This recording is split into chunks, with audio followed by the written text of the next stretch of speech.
We all love Clemson. We take pride in that special something that's in these hills. We take pride in having the most exciting 25 seconds of college football. We love screaming the cadence count at the top of our lungs. Go Tigers! Woo! We love playing sports on Bowman with the giant tiger paw to one side and Tillman Hall to the other. We are the Clemson family. And we're a family in a time of transition. Most of us are going from high school to college, and this is our first real taste of independence. This is the first time that we're taking on the world on our own. We're much like baby birds, leaving the nest.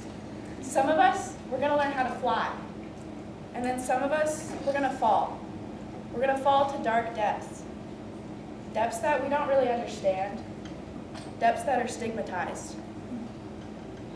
A broken mind, much like a broken leg, is not something to be ashamed of. And there's not enough light shed on something so prevalent in college campuses, mental illness. I challenge us, as the members of Clemson University, a top 20 university, to do better in caring for every single member of our family. 25% of people, 25%, struggle with a mental illness, according to the National Alliance on Mental Illness, which is an organization that has been educating the public on mental illness for over 35 years. And there's a stigma surrounding it.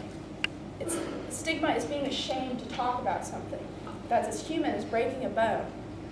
There's a stigma that we treat this illness, this sickness, just brushing it under the rug, making those who are afflicted by it feel small, isolated, and alone.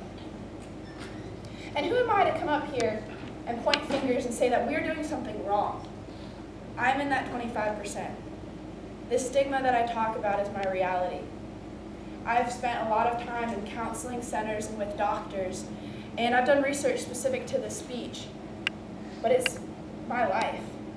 And I know that not everyone in this room is in my position, but it's relevant to all of you, because 75% of people who have a mental illness will be diagnosed in the time that they're in college. So from anxiety disorders to schizophrenia, college students are dealing with this. And societal stigma is keeping them in the dark. There's not enough attention to education programs, and there's not enough treatment options. And the stigma leaves a bad taste in your mouth when someone says something like bipolar disorder or suicidal ideation. Suicide, the second leading cause of death in those aged 18 to 25, is something we're not talking about. And there's a certain shame that comes in seeking treatment.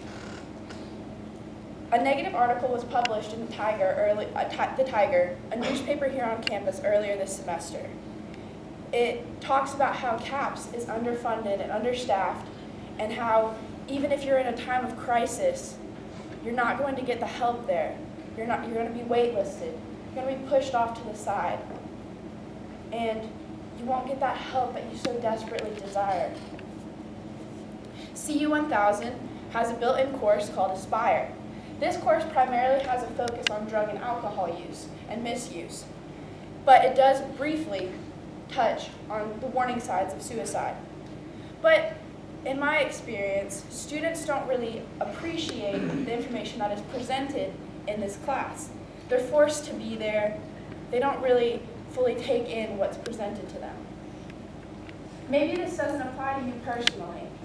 Maybe you're not in that 25%. But someone you know is.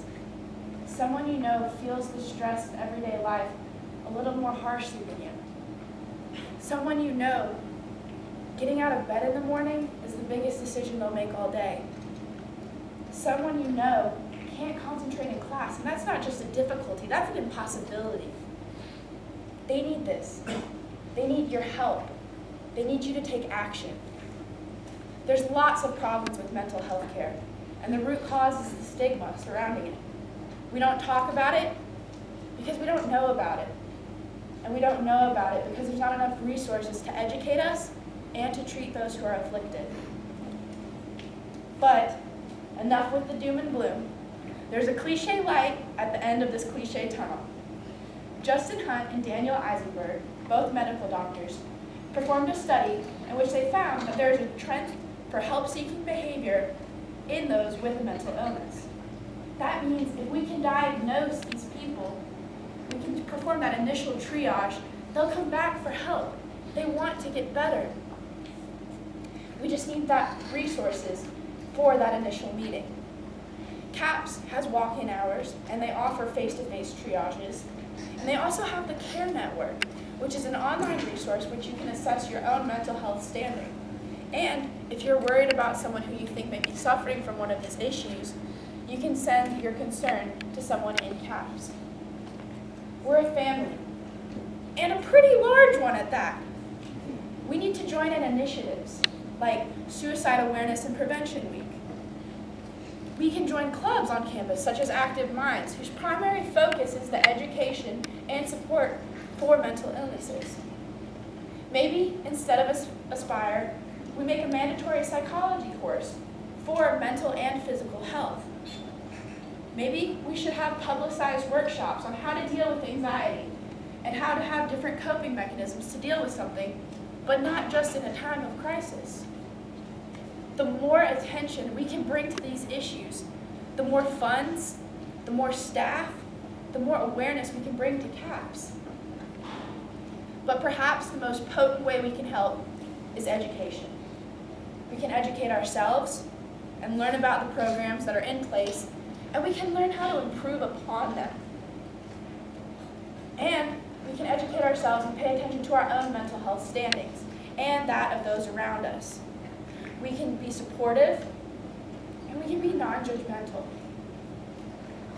We are a family, the Clemson family, and families support each other in times of need. And though we are a family, the responsibility lies with you, the individual. You should have courage, have compassion for yourself and for those around you. Because after all, a mind is a terrible thing to waste.